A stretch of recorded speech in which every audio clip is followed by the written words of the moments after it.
Kita akan berdoa untuk firman Tuhan. Sekali lagi saya ajak kita berdiri. Kita akan berdoa untuk firman Tuhan. Oke? Bisa katakan kanan kirinya enggak? Shouting tang. Saudara, hari ini saya nggak ngerti kenapa. Saya lihat ini sudah kelima kali. Tapi setiap kali saya lihat, fresh, segar. Karena Roh Kudus selalu segar dalam kehidupan kita. Dan ada sesuatu yang aneh bagi kita. Tahu nggak? Saya bangga untuk mengatakan bahwa saya adalah seorang yang berbahasa roh banyak sekali. Bahasa roh terus. Bahasa roh terus. Saudara, akibatnya saya harus tanggung.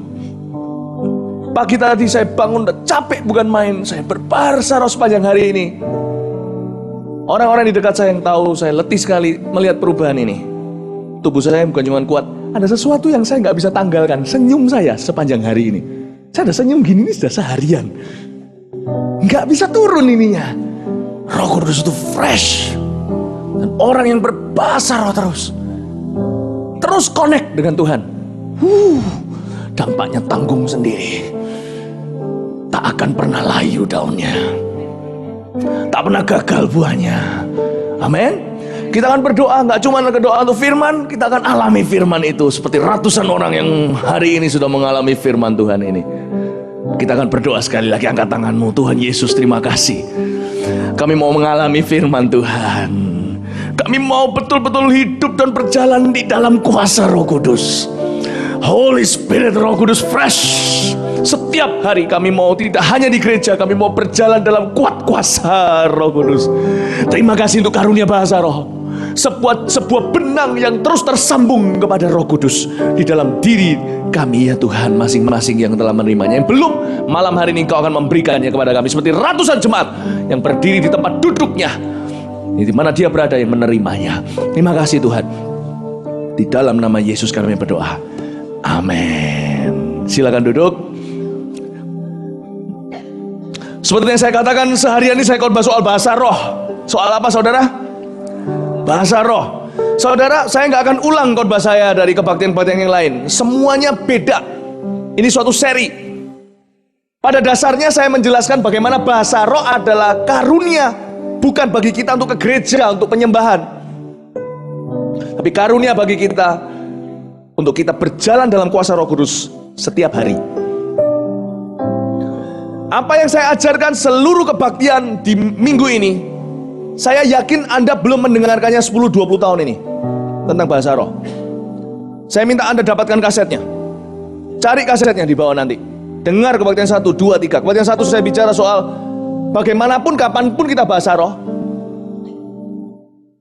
Apapun doanya dalam bahasa roh, karena bahasa roh itu doa. Yang pasti warnanya, apapun makanannya, yang penting minumannya sama. Apapun doanya, kan kita nggak ngerti, warnanya tetap sama. Bahasa roh itu adalah sebuah bahasa yang memuliakan Tuhan. Tongues glorify God. Bahasa roh mengagungkan Tuhan, sekalipun kita nggak mengerti artinya. Anda akan diajar di pengajaran saya di kebaktian 1, bagaimana bahasa roh itu membuat Allah betul-betul senang ketika kita berdoa. Kita panjatkan. Ya. Yang kebaktian 2 saya ajarkan bagaimana kita sebagai pengusaha, ibu rumah tangga, mahasiswa, karyawan, pemilik toko, pendeta, bagaimana kita bisa benefit, mengambil keuntungan dari berbahasa lidah setiap hari dalam kehidupan kita. Salah satu keuntungan itu adalah secara fisik. Bagaimana kita bisa menerima kesembuhan. Orang yang berbahasa roh, yang banyak berbahasa roh seperti Paulus, tubuhnya kuat. Aneh. Awet muda. Sehat. Saya tidak akan ulang, Anda bisa dengar sendiri. Saya saksikan juga bagaimana 70-80% hidup saya, segala sakit di tubuh saya ini, apalagi yang karena pekerjaan Tuhan, apalagi karena saya melakukan kehendak Tuhan, yang karena capek dan sebagainya, itu dipulihkan dengan saya berbahasa roh. 2-30% baru saya libatkan medis di dalamnya. Saudara mau strong? Pengurapan yang terjadi di kebaktian yang ketiga tadi, saya ajarkan tentang bahasa roh. Ya kan, bahasa roh itu berarti mendoakan apa yang menjadi rencana Tuhan di hidup kita. Semua orang, segala sesuatu di dalam hidup kita, yang merupakan rencana Tuhan di dalam hidup kita, itu didoakan. Orang yang berbahasa roh masuk dalam musyawarah Allah untuk rencana Allah untuk hidupnya dia. Dia ikut menentukan future-nya, masa depannya. Nggak mungkin saya bisa jelaskan, sulit menjelaskan sebuah pewahyuan firman Tuhan dalam sebuah rangkuman. Tak akan bisa. Jadi Anda perlu dengar sendiri. Saya yakin 10 tahun terakhir Anda belum pernah dengar yang kayak begitu. Ya, kebaktian ini saya lanjutkan. Kita bersama-sama akan belajar bahasa roh. 1 Korintus pasal 14 ayat 4. Satu ayat aja kita belajar dulu sebagai ayat emas kita. Sekali lagi, ada banyak seputar bahasa roh yang tidak akan komplit dalam pengajaran saya malam ini. Nggak akan komplit. Akan dilengkapi dengan kebaktian-kebaktian yang lalu yang sudah saya ajarkan. Saya tidak akan mengulangnya. Sebab Roh Kudus itu selalu fresh, selalu segar. Saya tak akan mengulangnya. Saya akan memberitahu sesuatu yang segar, yang kebaktian yang tadi saya belum sampaikan. Bahwa bahasa roh itu, barang siapa berbahasa roh, dia membangun dirinya sendiri. Kita lihat bagaimana bahasa roh membangun hidup kita. 1 Korintus 14 ayat 4.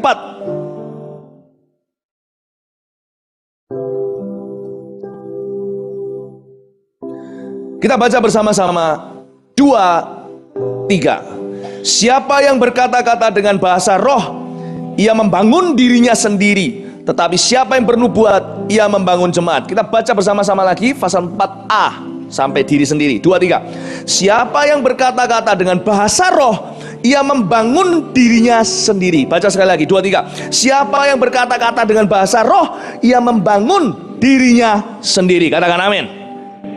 Saya akan jelaskan bahwa karunia bahasa roh itu sangat penting. Kalau tidak mungkin itu karunia perdana yang Allah berikan saat Pentakosta kepada umat percaya. Pembukaan perjanjian baru gereja pertama. Allah itu nggak iseng. Ada orang pernah berkata bahasa roh itu cuma tanda. Nggak lebih dari itu, seperti alarm clock, waker, ting, nggak ada artinya. Cuman rame, cuman untuk membangunkan jemaat. No. Kalau Allah nggak pernah iseng memberikan bahasa roh hanya sebagai tanda. Pasti ada fungsinya. Betul. Karunia Roh Kudus yang paling besar yang diberikan di dalam hidup kita adalah kasih, bukan bahasa roh. Benar.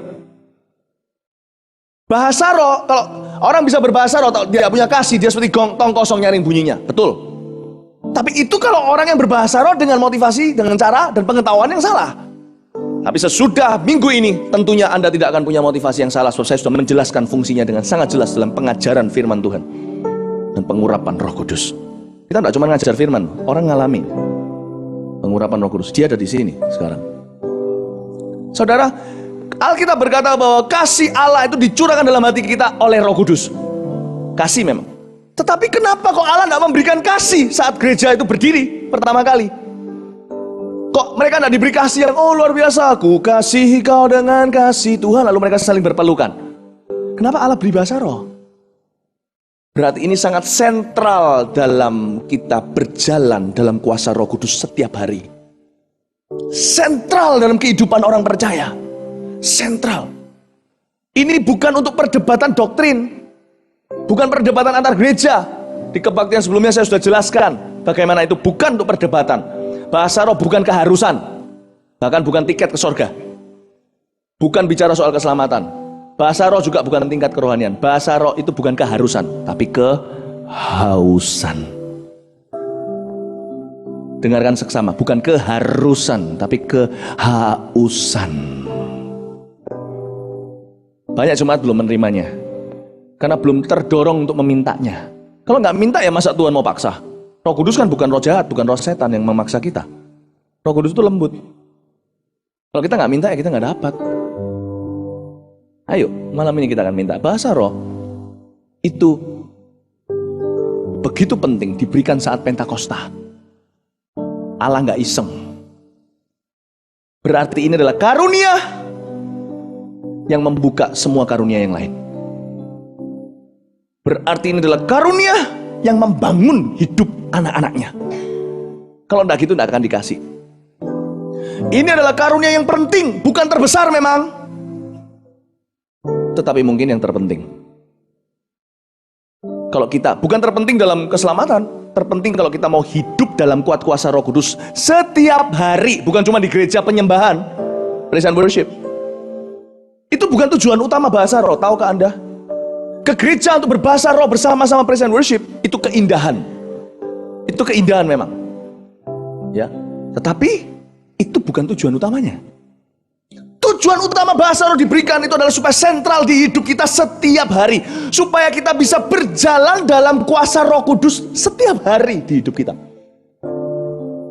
Diberikan pada kita karena itu sangat sentral. Sangat sentral dalam kehidupan sehari-hari kita. Bahasa roh diberikan dalam kehidupan anak-anaknya untuk membangun kehidupan anak-anaknya. Jelas sekali di ayat 4 di sini, siapa berkata-kata dengan bahasa roh, dia membangun dirinya. Jadi apa aja yang dibangun? Ada orang berkata orang yang berbahasa roh membangun rohnya. Benar dan salah? No. Kalau cuma bangun rohnya, Yesus, Tuhan gak akan boro-boro pilih karunia bahasa roh diberikan. Mungkin Tuhan kasih karunia bernubuat waktu Pentakosta, atau karunia mujizat mungkin, atau mungkin karunia berkata-kata dengan hikmat, nasihat, berkata-kata dengan pengetahuan, atau mungkin pakai karunia iman, atau karunia membeda-bedakan roh. Kenapa kok bahasa roh yang dikasih? Kenapa? Nggak mungkin cuma bangun rohnya. This is a complete gift. Sempurna? Tidak. Dalam arti karunia ini bisa membuat kita tahu segala sesuatu. Enggak. Complete dalam arti this one small gift, karunia satu yang kecil ini bisa membuka karunia yang lain dalam kehidupan kita, membuat kita jalan dalam kuat kuasa Allah setiap hari. Amin saudara. Bahasa roh bukan membangun roh kita. Bahasa roh itu membangun kita. Gak ada ayatnya bahasa roh itu membangun roh kita. Dikatakan dengan jelas, siapa yang berkata-kata dengan bahasa roh, ia membangun dirinya sendiri. Dirinya sendiri. He builds himself. Bahasa Inggrisnya. Bukan membangun his spirit, rohnya, tapi himself. Whole and complete person of me. Saya secara utuh ini dibangun oleh bahasa roh. Berarti kena ke fisik saya, kena ke seluruh tubuh saya, seluruh kehidupan saya. Lalu kenapa banyak orang menyimpan bahasa rohnya sesudah dapat berapa tahun lalu, berapa bulan lalu, disimpan di kloset, disimpan di lemari? Karena kita rasa, karena kita tidak punya pengetahuan yang benar tentang ini. Jadi kita rasa ini apa sih ini? Kira katakan anak matakan. Apa sih ini? Apa relevan buat saya kalau saya adalah pemilik toko di Pasar Turi? Apa relevan buat saya kalau saya karyawan sebuah bank? Apa relevannya? Ya mungkin relevan buat pendeta itu. Pendeta itu di gereja bisa pimpin dalam bahasa roh. Oh, ramah. Saudara, itu bukan tujuan utama. Gereja, tempat gereja berkumpul gini bukan tujuan utama bahasa roh. Apa relevan buat saya? Karena kita merasa tidak relevan. Banyak orang. Jadi khotbah saya hari ini bukan ditujukan pada mereka yang belum menerima saja, tapi yang sudah menerima, supaya mengetahui dan menggunakannya dengan benar. Maka hidupmu tidak akan pernah sama lagi. Amin. Jadi ada 4 hal yang di sini yang saya mau sampaikan yang dibangun oleh bahasa roh dalam kehidupan kita. Bahasa roh membangun apa aja dalam hidup kita ketika kita berdoa. Oh ramakataya nahanayashe, lamarakayashe katakara namarama. Oh rama. Lihat ini, saya berbahasa roh. Saya berhenti nih, ini berhenti. Berbahasa roh lagi. Oh ramakataya lala, ya ladarakasyakanama. Saya berhenti lagi. Siwonahaniakanashe kaparalama. Saya berhenti lagi. Bahasa roh itu bukan kesurupan. Bahasa roh itu ketaatan dan iman. Tanpa kita tahu apa yang kita katakan. I can use it, I can stop it. Saya bisa pakai, saya bisa. Tapi setiap kali saya pakai, saya nggak bisa kontrol saya mau ngomong apa. Selanjutnya ini sebentar lagi saya bahasa roh, saya nggak tahu nih saya kontrol. Saya nggak bisa ajarkan kepada saudara. Andai saya bisa ajarkan bahasa roh, tak ajari semua. Terus saya sendiri nggak bisa ajarkan diri sendiri kok bahasa roh. Saya nggak tahu bahasa roh apa yang selanjutnya muncul. Oh ya nahaya sikaraya syamarama. Apa ya selanjutnya ya? Nggak tahu. Ini korahana siki pakana yasina. Saya nggak bisa kontrol. Saya nggak bisa kontrol. Lihat itu. Tapi setiap kali saya menggunakannya, ada tujuannya. Ini loh indahnya. Setiap kali saya mengutarakannya, ada pengagungan kepada Tuhan. Setiap kali saya mengatakannya, sesuatu dibangun di hidup saya. Itulah alasannya kenapa saya termotivasi untuk terus berbahasa roh. Because I know. Bukan because I feel, bukan karena saya rasa. Karena saya tahu bahwa bahasa roh itu membangun hidupku. Saya sering berbahasa roh, bukan cuma pagi hari saya bangun, saya langsung berbahasa roh. Ketika tidak ada orang dengar, ketika saya sendirian, ketika saya mungkin di kantor, ketika saya nyetir mobil, ketika saya jalan dari satu tempat ke tempat lain, kadang-kadang tanpa sadari saya di mall, saya jalan-jalan, sekali-kali tanpa saya sadari atau tidak sadari saya berbahasa roh. Jangan keras-keras. Mau keras atau pelan bahasa rohnya sama kok.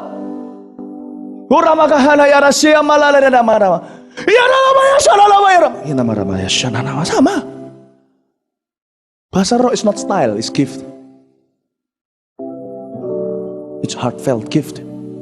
Karunia dari hati kita. Sentral. Amin saudara. Setiap kali saya gunakannya, saya termotivasi karena itu membangun satu. Tulis ini baik-baik. Itu membangun daging saya. Hah? Maksudnya apa membangun daging? Bukannya kita tidak boleh hidup menurut daging. Saudara, daging di sini artinya, coba lihat di screen aja. Saya akan ngomong soal daging dulu ya. Lihat di screen. Galatia 5 ayat 6. 5 ayat 16. Anda lihat aja di sini ya. Ini bukan Galatia, ini Filip pasal 1 ayat 1. Iya ini ya. Galatia 5 ayat 16 berkata, maksudku ialah, ini loh maksud saya itu loh, maksudnya daging itu nih. Hiduplah oleh roh, maka kamu tidak akan menuruti keinginan daging. Tetap dipasang, jangan ditutup sampai saya berikan aba-aba. Hidup oleh roh tidak semata-mata berbahasa roh. Tahukah Anda? Bahwa penuh, bahkan saya harus jujur mengatakan bahwa bahasa roh bukan karunia terbesar. Tapi hidup oleh roh, kalau orang mau betul-betul tulen hidup oleh roh, benar-benar bukan sebagai perdebatan denominasi dan doktrin, tapi seperti yang Paulus katakan pada 12 orang di Efesus, murid Yohanes Pembaptis, hai kalian, sudahkah kamu menerima Roh Kudus ketika kamu percaya? Maksudnya Paulus, kamu butuh bahasa roh ini. Kalau kamu mau tulen berjalan dalam kuasa Roh Kudus everyday, bukan sebagai denominasi gereja. Paulus gak sungkan tanya kita hari ini mau bahkan gini aja ketar-ketir karena ini pro dan kontra, kontroversi. Saya tidak akan takut. Kalau ini firman Tuhan saya beritakan. Apapun orang bilang gereja, apapun, dimanapun bilang apapun tentang ini, saya tidak masuk untuk perdebatan. Karena itu saya tidak berkata bahasa roh keharusan, tapi kehausan. Setiap orang bisa haus. It's in the Bible, dalam Alkitab. Hidup oleh roh. Kalau kita mau betul-betul tulen hidup oleh roh, maka bahasa roh sentral dalam hidup kita. Karena bahasa roh punya kemampuan untuk mengekang kita punya daging, membangun takut akan Tuhan di daging kita, membangun kekuatan Roh Kudus di dalam daging kita sehingga kita tidak menuruti keinginan daging. Bukan berarti kita tidak tinggal dalam daging. Saudara jangan pernah trauma dengan namanya daging. Kita dan Anda dan saya tetap adalah darah dan daging sampai kita mati kembali ke debu tanah. Kita adalah darah dan daging. Yang kita perlu takut dan jauhi adalah kedagingan. Tapi kalau Roh Kudus tinggal di dalam kita, dan apalagi ketika kita berbahasa roh, kita sedang menguatkan daging kita untuk menjadi bait suci Roh Kudus. Bahasa roh telah menjadi perdebatan sehingga banyak orang trauma membicarakannya. Saya tidak mau trauma dengan apapun yang murni di firman Tuhan. Saya akan beritakan A adalah A, B adalah B, sebab itu adalah berkat buat umat Tuhan. Bahasa roh ora bakahadaya lakasyala lera patakaya raba inala lamaya se anala mayaso kiara lamaya sana lamaya se nala lamaya so yana nana yana nana dan dihasyana hanala yana yaso nala yana se. What am I doing? Apa yang saya lakukan? Saya membangun daging saya sebagai bait suci Roh Kudus. Amin. Saya membangun daging saya sebagai bait suci Roh Kudus. Saya pasang yang namanya takut akan Tuhan dalam daging saya. Daging itu tidak salah. We have to build the temple of God. Oh Pak, kalau gitu orang-orang yang tidak karismatik berarti nggak bangun dong. Hati-hati, saya tidak masuk dalam perdebatan. Semua orang bisa haus. Saya melihat jauh di atas perbedaan denominasi. Saya melihat hati manusia yang haus akan Roh Kudus. Bapak tidak akan kasih kalajengking. tidak akan kasih batu. Bapa memberi Roh Kudus pada barang siapa yang meminta kepadanya. Tidak memandang muka, tidak memandang bulu. Dia adalah Allah yang menjawab kehausan hati. Barang siapa percaya kepadaku, Yohanes 7, barang siapa haus dan percaya kepadaku seperti yang dikatakan Alkitab, kitab suci, dari dalam dirinya aku akan masukkan aliran-aliran air hidup. In his belly, di perutnya.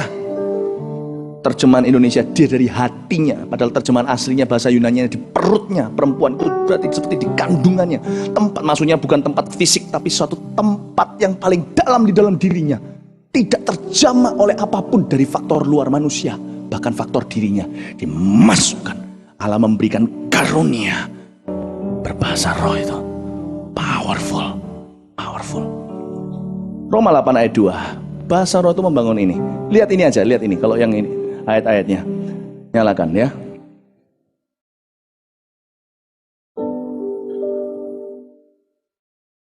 Ya, kita selesai dengan Filipi pasal 1 ayat 2. Nah ini ya. Roh yang memberi hidup telah memerdekakan kamu dalam Kristus dari hukum dosa dan hukum maut. Jadi Roh Kudus yang memberi kita hidup itu bisa dengan aktif terus memerdekakan kita dalam Kristus dari hukum dosa dan hukum maut. Kata memerdekakan itu aktif terus menerus memerdekakan kita.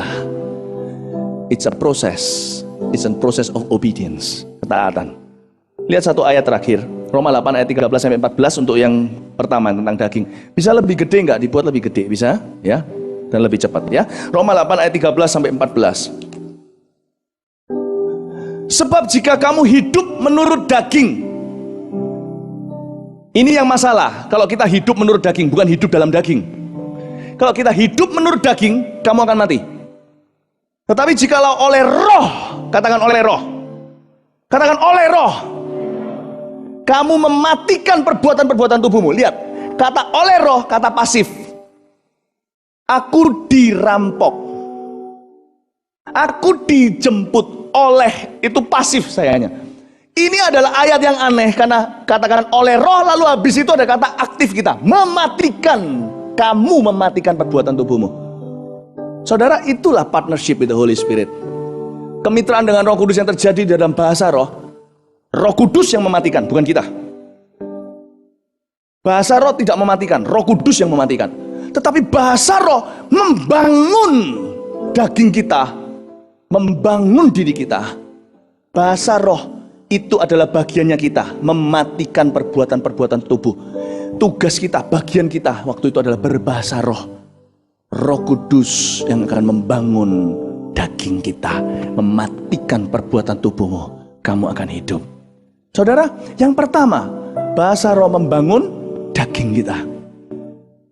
Selain itu tentunya ada hal-hal lain seperti yang saya sampaikan di kebaktian sebelumnya.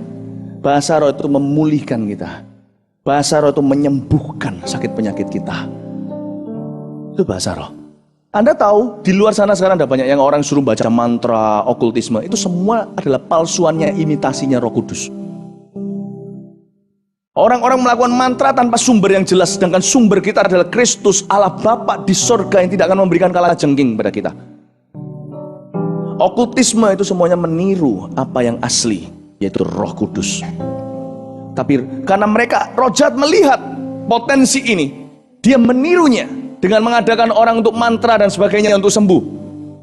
Sebenarnya mereka, they got the idea, mereka dapatkan idenya yang tepat. Tapi sumbernya salah sehingga semua alirannya yang keluar adalah air yang kotor.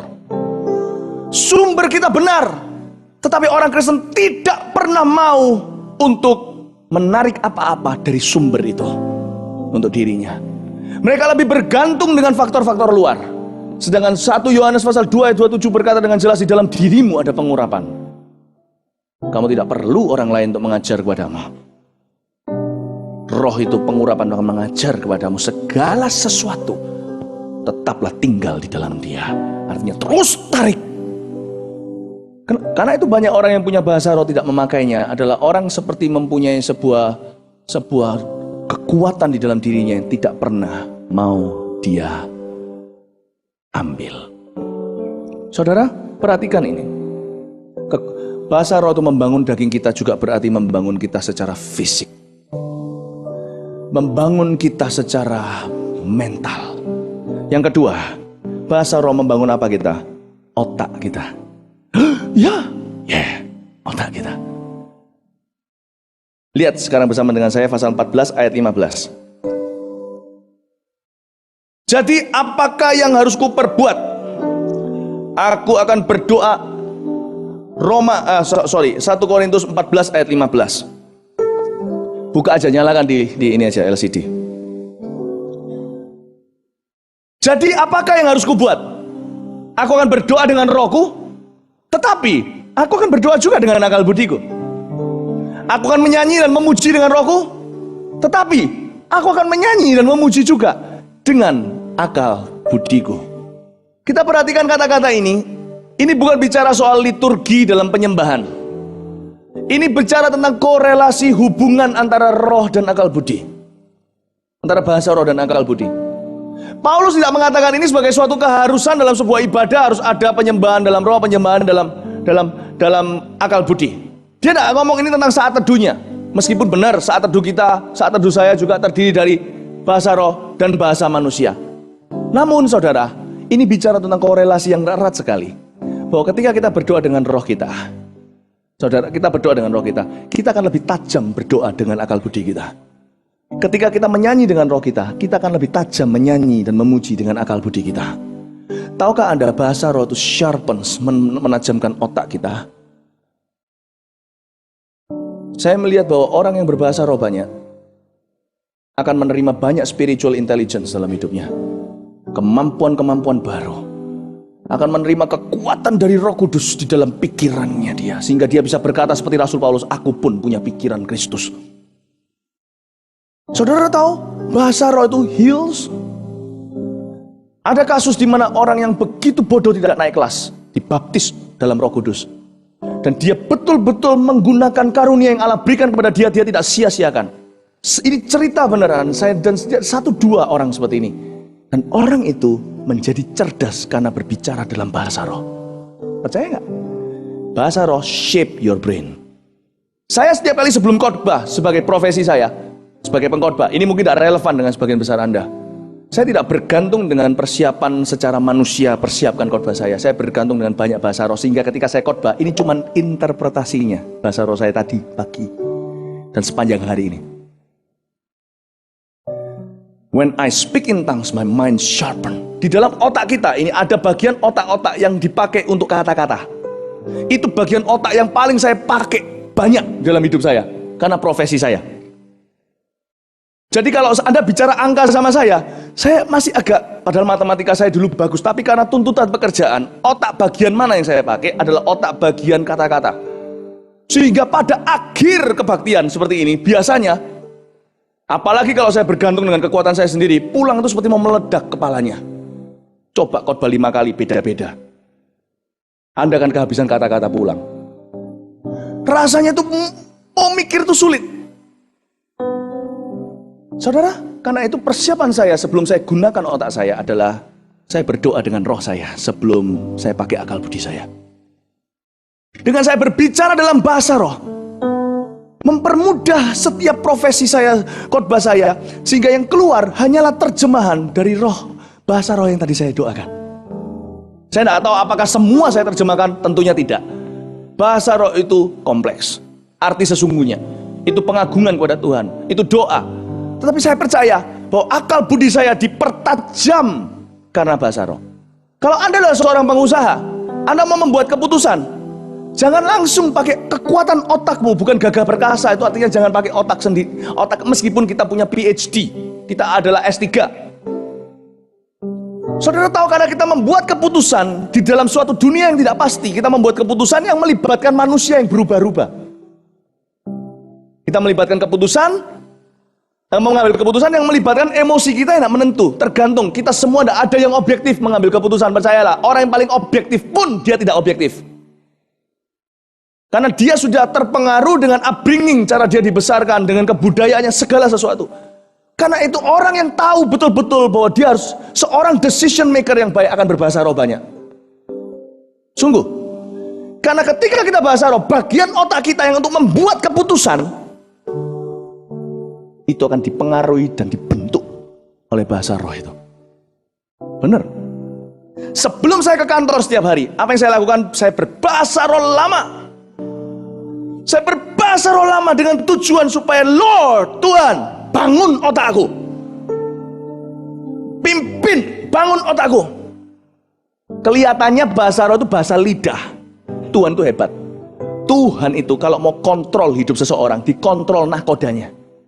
Yakobus pasal 3 berkata, lidah nahkoda kapal. Kena dulu.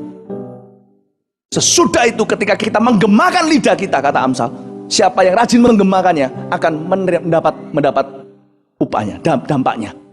Kalau kita menggemakannya untuk sesuatu yang buruk, kita sombong, kita akan jatuh. Tapi kalau kita menggemakannya karena roh, oleh roh, kita akan mengalami dampaknya dalam kehidupan kita. Dampaknya bukan lidah, lidah alatnya. Dampaknya daging kita, otak kita. Otak kita. Saya dengar seorang ibu yang anaknya, mungkin saya tidak tahu, saya tidak mau ngomong ini dalam bentuk metode, karena itu Anda perlu dengar khotbah saya yang sebelumnya tadi. Khotbah saya sebelumnya tadi banyak background-nya, sehingga orang tidak mendengarkan ini memakainya sebagai metode. Khotbah saya sekarang ini bukan khotbah komplit. Khotbah ini tidak bisa berdiri tanpa konteks yang benar dari khotbah-khotbah sebelumnya. Tapi dengarkan gini, supaya Anda tidak salah paham, saya jelaskan aja bahwa semua yang saya sampaikan ini bukan bentuknya metode. Ini bukan self-help, bagaimana caranya menolong. Sana banyak sekali buku di luar sana, bagaimana lebih baik, bagaimana bisa sukses, bagaimana bisa pensiun muda, bagaimana bisa buat banyak uang lewat stok market, bagaimana bisa investasi di emas, bagaimana lebih banyak tentang self-help. Gimana positif. No. Saya bicara soal bukan hal positif. Kalau mau jadi hal yang baik di luar sana banyak. Saya bicara soal firman Tuhan yang kekal, semua generasi bisa berlalu, ini tidak akan berlalu punya. Saya bicara soal the kingdom of God, kerajaan Tuhan. Dan kerajaan ini ditaruh di dalam perut kita. The kingdom of God, di dalam sini. Ketika Allah pertama kali membangun gerejanya, dia tidak membangun dengan menunjukkan suatu blueprint, gedungnya kayak apa, visinya kayak apa, programnya. Tidak, dia taruh bahasa roh di mulut mereka dengan menaruh terlebih dahulu air hidup, sumur hidup itu di dalam perut mereka.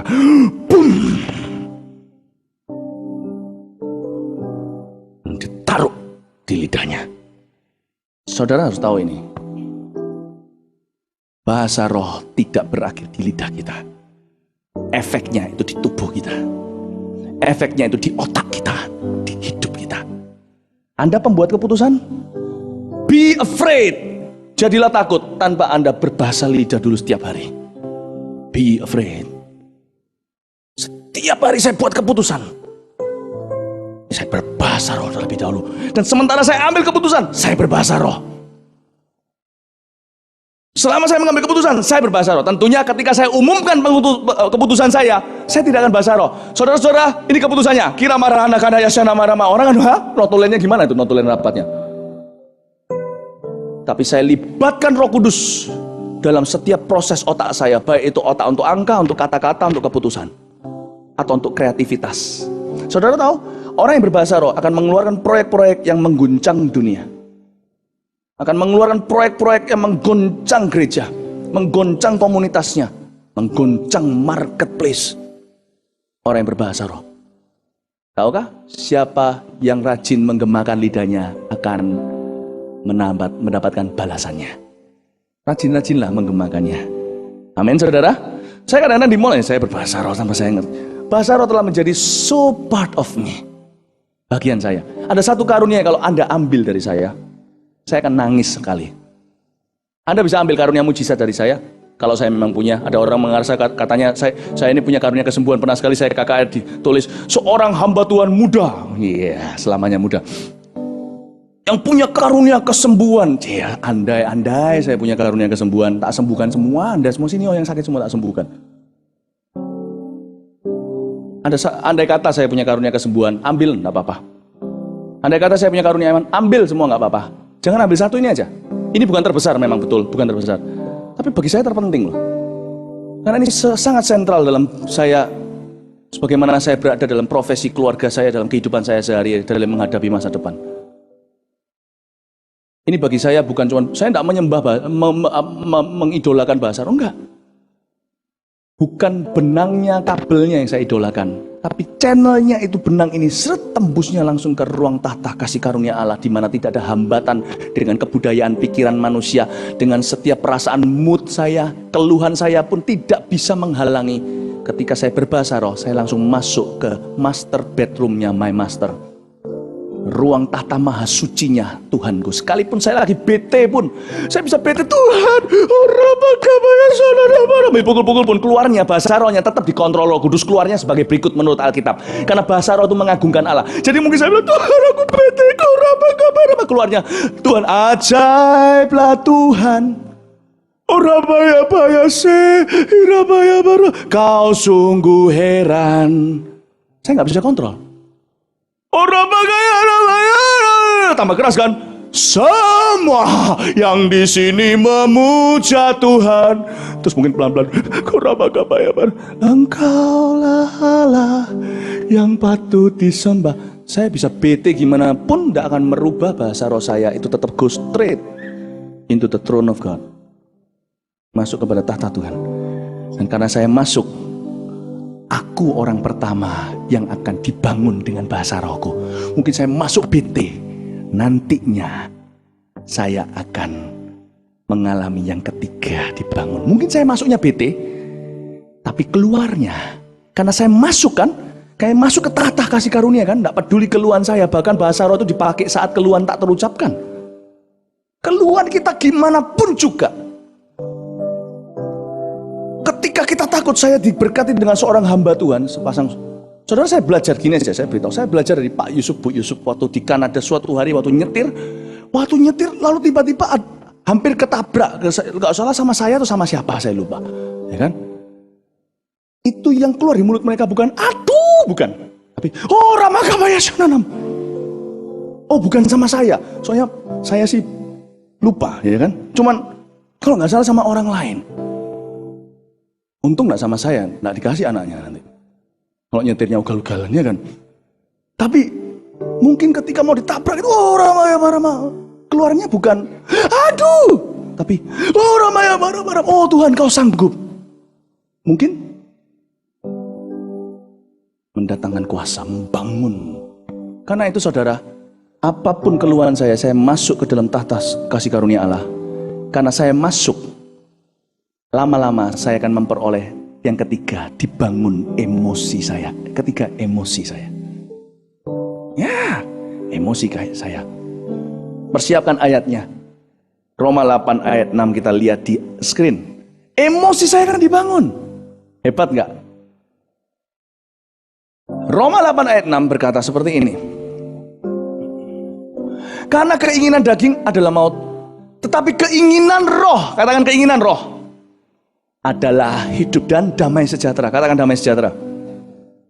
Saudara, bahasa roh itu luar biasa.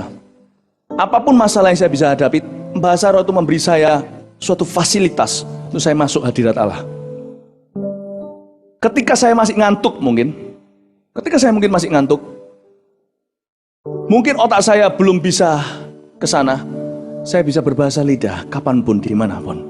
Seperti tadi pagi saya bangun, wah badan itu capek sekali. Tapi pertama yang saya dengungkan adalah lidah saya. Saya bangun langsung berkata, Yesus, oh karena kasyana nama, inamara-mara. Pelan-pelan saya berbahasa lidah di samping ranjang saya jam 5 pagi tadi. Oh ramakabata kaya sanana mara, kiara bata karama. Saya rasakan damai sejahtera. Apapun masalah yang kau hadapi, mungkin masalahnya belum selesai, tapi hatimu selesai ketika kau berbahasa roh. Kenapa? Karena orang yang berbahasa roh akan menerima emosinya Allah saat itu. Dia mungkin pertama emosi, tapi dalam emosinya, dalam marahnya dia tidak jatuh dalam dosa. Lebih baik marah dan diam. Kata Alkitab, kalau engkau marah, diamlah, jangan berdosa.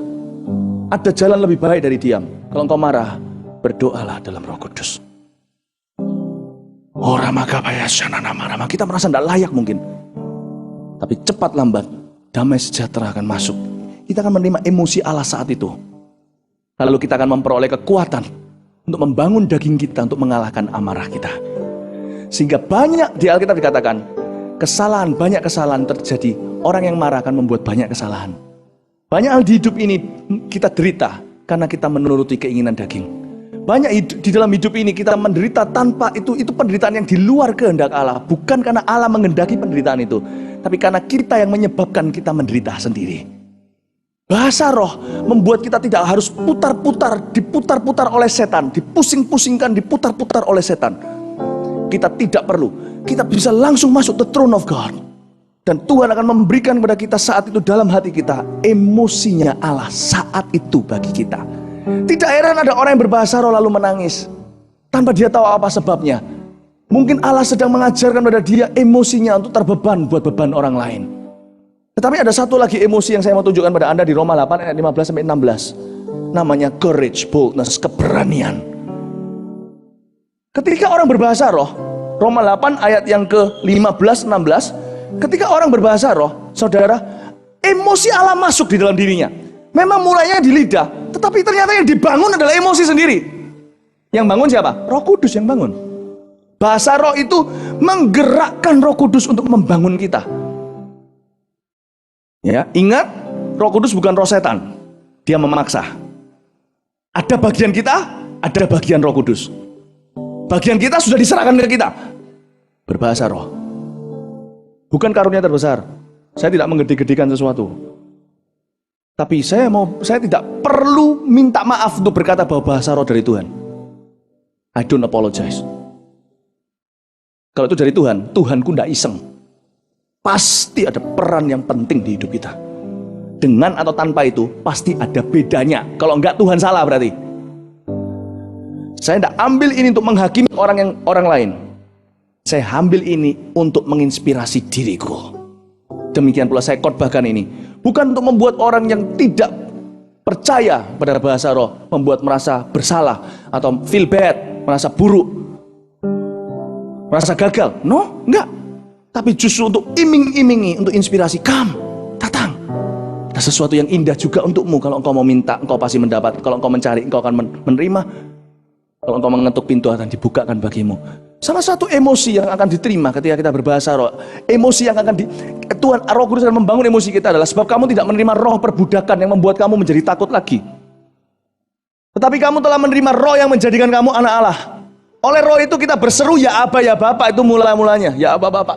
Tapi oleh roh itu kita berseru juga. Bukan cuma ya Aba, ya Bapa. Nggak mungkin lah, coba bayangkan ayat ini. Ayat 15. Oleh roh itu kita berseru, ya Aba, Bapa. Masa doa kita cuma ya Aba, ya Bapa? Coba doa gitu setengah jam. Ya Aba, ya Bapa. Ya Aba, ya Bapa. Ya Aba, ya Bapa. Pasti ada hal-hal lain yang diberitahukan dengan Bapa. Oleh roh itu kita berseru, ya Aba, ya Bapa. Ada sebuah intimasi dengan Tuhan. Luar biasa. Ayat 16.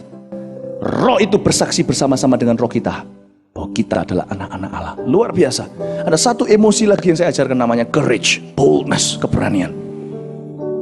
Saudara tahu nggak? Saya bersyukur untuk bahasa roh. Setiap kali saya mau naik ke atas mimbar, kalau itu membuat saya takut, apa yang saya lakukan? Doa apapun akan salah. Tuhan tolong aku, salah. Tuhan aku percaya, salah. Tuhan aku takut, salah. Sudah ngomong takut, iya ya aku takut. Repot. Sebelum saya naik, saya berkata, oh Rama kata kaya sin, oh Rama kata kaya nana, oh nana nama yasyana. Apalagi saya bisa menyanyi dengan dalam Roh Kudus. Oh lebih enak, lebih indah lagi.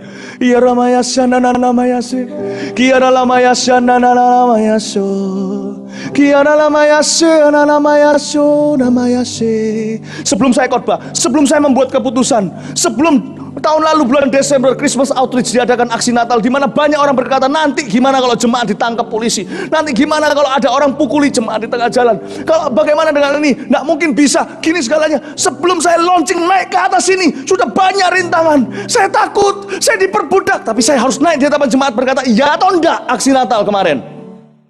Tahu apa yang saya lakukan? Andai kata Anda bisa melihat di dapur saya berjalan sana sini, just speaking in tongues, singing in tongues. Saya cuma berbahasa roh dan menyanyi dalam Roh Kudus. Oh Rama kaya sih, iya Rama ya Rama. Saya naik ke atas, bold, berani seperti singa. Bukan saya itu. Dapatkah Anda membuat keputusan yang berani untuk perusahaan Anda? Dan Anda yakin damai sejahtera itu keputusan berkenan kepada Tuhan? Bagaimana Anda bergumul? Tuhan, aku mau datang bawa keputusanku. Lalu diberitahu keputusannya. Jangan-jangan hati Anda terpancing, hati manusia itu licik. Yeremia berkata, jangan-jangan ketika kita bilang keputusan gitu, kita sudah yakin itu keputusan. Padahal Tuhan, ngerti maksud saya? Dapatkah Anda mengambil keputusan yang berani untuk keluarga Anda? Dan Anda tahu betul-betul Tuhan sertai dan urapi keputusan itu. Saudara, seperti yang saya katakan tadi, saya belum selesaikan. Anda bisa ambil karunia apa aja dari saya. Saya nggak apa-apa. Tapi kalau Anda ambil karunia bahasa roh dari saya nangis. Tahu kenapa? Kalau Anda ambil karunia bahasa roh dari saya mau naik membuat suatu keputusan iman. Saya akan seperti yatim piatu membuat keputusan terbesar di hidupnya. Saya bisa punya iman memindahkan gunung, tapi sebelum naik ke atas mengumumkannya, saya akan ngompol di bawah. Lalu saya naik ke atas, saya akan bingung. Tongues keep me close to the Holy Spirit. Bahasa roh membuat saya dekat dengan Roh Kudus. Bukan imannya. Anda saya bisa punya karunia iman yang besar. Ayo menggerakkan 30.000 jemaat ke jalan-jalan ke Lapinsos. Iman gede. Tapi yang Anda tidak lihat adalah bahasa roh itu menyertai saya all the way. Sepanjang perjalanan. Saya dari sini ke sana berbahasa roh. Dari sini ke sini berbahasa roh. Dari sini ke sana berbahasa roh. Program pertama berbahasa roh. Program terakhir berbahasa roh. Sampai kepada saudara, bahasa roh itu karunia penyertaan buat saya. Luar biasa. Tapi kalau Anda ambil itu, saya nangis betul. Tapi Anda boleh ambil karunia yang lain dengan mudah. Besok saya akan ambil kembali. Ambil karunia iman itu. Ambil karunia mujizat itu. Tidak apa-apa. Saya akan berbahasa roh lagi. Dan semua pintu akan terbuka lagi. Saya akan ambil lagi karunia iman yang baru untuk saya. Anda ambil karunia kesembuhan itu, no problemo. Saya akan berbahasa roh. Oh, rapaya kasanam. Ketika saya berbahasa roh, daging saya dibangun. Hidup dalam kekudusan. Mengalahkan hawa nafsu. Otak saya dibangun. Dia tajam melihat kebutuhan yang sesungguhnya. Masalah itu, kalau lihat masalah, kalau interview orang yang suka interview orang harusnya bahasa roh banyak-banyak. Benar. Orang yang suka nego bisnis itu harus bahasa roh banyak-banyak. Supaya nanti waktu nego jangan bahasa roh sama dia. Urama kata kayak sana marah.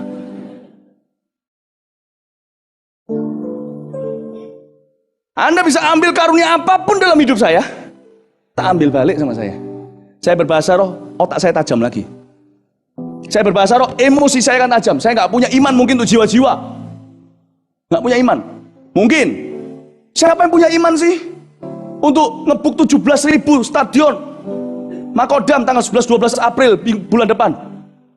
Itu perlu iman saudara untuk kita memutuskan hal seperti itu sebagai gereja. Untuk Anda mungkin buka outlet baru. Anda sudah punya satu toko di Pasar Turi, sekarang mau buka di Pasar Atom. Anda mau buka di mall yang baru. Anda ambil keputusan. Anda perlu iman loh. Anda perlu iman. Anda boleh ikut-ikutan itu. Sebab kalau ikut-ikutan, kalau Anda gagal, tidak ada orang mau ikut Anda. Ketika saya ambil keputusan, kita ambil keputusan maksudnya seperti itu, yang besar. Saudara, perlu iman. Tidak apa-apa, ambil imannya. Saya mungkin imanless tanpa iman. Saya akan masuk kamar saya, tutup pintu saya, bersekutuku, ingin selalu bersekutu denganmu, menikmati hadiratmu, biarkan rohmu tinggal dalam hidupku, sungguh indah bersamamu selamanya. Oh ramayase, nanamayase, ya ramanalamayase, nanamaya rama, ya nanalayaso, nanayase, ya nanamayase, nanamayaso. Tiba-tiba emosi Allah mulai transfer ke saya. Saya terbeban tuh jiwa-jiwa, saya mulai menangis. Muncul lagi iman. Tabuk 40.000 gedungnya. Betul atau betul? Muncul lagi iman. Ambillah iman saya. Besok saya akan dapat iman yang lebih gede. But don't take my tongues please. Jangan ambil bahasa roh saya. Bahasa roh bagi banyak orang perdebatan. Saya sedih loh lihat. Ini denominasi ini, denominasi itu. Bukan. Denominasi karismatik juga nggak tentu lebih baik. Minta Costa. Coba lihat. Banyak di antara kita yang karismatik menjadikan bahasa roh hukum Taurat, bukan? Nggak percaya? Cara kita memperlakukan sesama kita. Kamu sudah dapat belum? Belum. Ih. Loh, kok gitu? Belum dapat, tak bisa jadi membernya gereja kita. Belum dapat bahasa roh ya? Belum dapat bahasa roh ya? Nggak rohani, aku lebih rohani. Hukum Taurat kan? Hukum Taurat berkata kalau kau punya ini, kau jadi ini. Kalau kau nggak punya, berarti kau itu. Tetapi hukum kasih beda. Aku mau itu karena aku rindu. Aku mau itu karena aku perlu. Sedih saya. Bahasa roh buat saya bukan sebuah denominasi doktrin. It's a gift from my Father. Adalah karunia dari Aba-Abaku. Aba-Abaku. Sudahkah kau menerima Roh Kudus, saudara? Ketika kau percaya? Belum. Malam ini kita berdoa, oke? Yang terakhir, yang keempat. Bahasa roh membangun apa? Iman kita. Iman kan? Yudas ayat 20. Jangan heran saya tidak sebut pasalnya. Yudas cuma satu pasal. Yudas ayat 20 berkata di screen, nyalakan. Ini yang terakhir ya.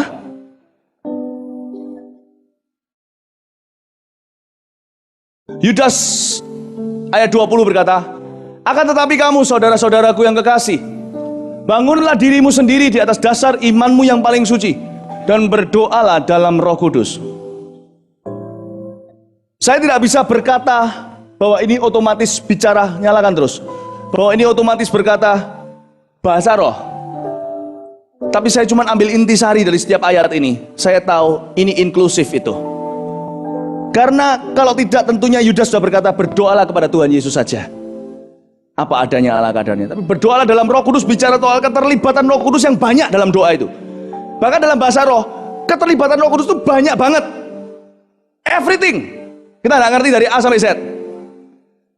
Korintus 14 ayat 2 berkata, orang yang berkata dalam bahasa roh berkata kepada Allah. Dia nggak ngerti apa yang dia katakan sebab dia mengucapkan hal-hal yang rahasia dari Allah. Kita cuma tahu warnanya. Warnanya itu mengagungkan pekerjaan Tuhan. Kita cuma tahu warnanya, berdoa dengan sempurna. Tetapi saudara harus tahu ini. Keterlibatan Roh Kudus dalam bahasa roh itu everything, segalanya dari A sampai Z. Apakah kita nggak terlibat? Kita keterlibatannya cuma dua. Iman. Lihat iman kita tidak buta kan? Iman kita disertai dengan pengetahuan iman. Ini sekarang saya berikan pengetahuannya. Saya perlu buat menasihati, mengajar, menegur dengan tujuan supaya Anda berbahasa roh. Di dalam jemaat lebih berguna kalau saya ngajar seperti ini. Anda bisa lebih diurapi Roh Kudus daripada kalau saya berbahasa roh. Orang kata kayak sana, ini marah-marah. Anda dapat sesuatu? Enggak. Bahasa roh itu penting. Paulus berkata, aku enggak mau, aku mau semua kalian berbahasa roh. Aku berbahasa roh lebih dari Anda semua, katanya Paulus. Jangan trauma dengan bahasa roh. Jangan takut. Jangan minta maaf soal bahasa roh. It's God's gift. Let it be. Biarkan itu menjadi karunia Tuhan. Saudara tahu nggak? Keterlibatan kita di dalam berbahasa roh cuma dua. Iman. Dengan pengetahuan sekarang. Saya beri pengetahuannya, Anda lakukan. Kedua, ada iman, ketaatan. Udah. Tugas kita taat. Saya berbahasa roh itu saya harus taat. Kalau nggak taat, saya nggak akan mulai. Bagi saya itu nonsense soalnya. Nggak make sense. Saya harus beriman, percaya bahwa bahasa saya sekarang katakan ini tidak akan bahasa ular.